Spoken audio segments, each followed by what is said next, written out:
कविराज भूषण यांचा एक अप्रतिम छंद माझ्या वाचनात आला. म्हटलं चला तो छंद तुमच्या सगळ्यांबरोबर शेअर करूयात.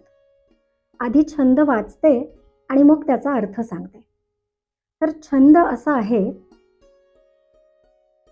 कुरम कमल कम दुज है कदंब फूल, गौर है गुलाब राना केतकी बिराज है, पौंडरी पवार जूही सोहत है चंदावत, सरस बुंदेला सो चमेली साजबाज है, भूषण भनत मुच कुंद बड़ गुजर है, बघेले बसंत सब कुसुम समाज है, सब ही को रस लेकी बैठी न सकत, आई अली औरंगजेब चंपा शिवराज है, चंपा शिवराज है.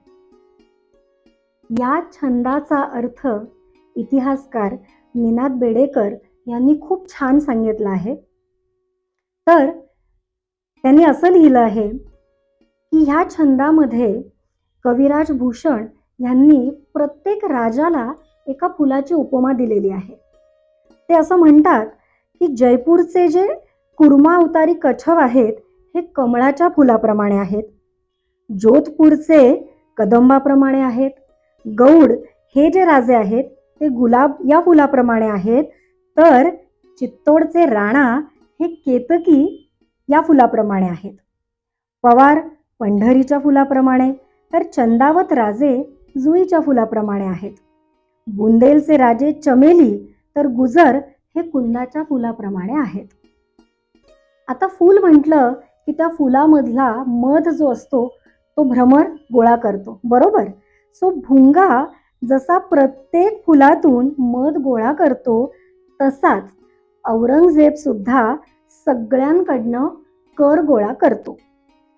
पण शिवाजी महाराज हे चंपक म्हणजेच चाफा, शिवाजी महाराज हे चाफ्याचे फूल आहे आणि चाफ्याच्या फुलात मध नसतो, त्यामुळे भुंगा त्या चाफ्याच्या फुलाच्या वाट्याला जात नाही.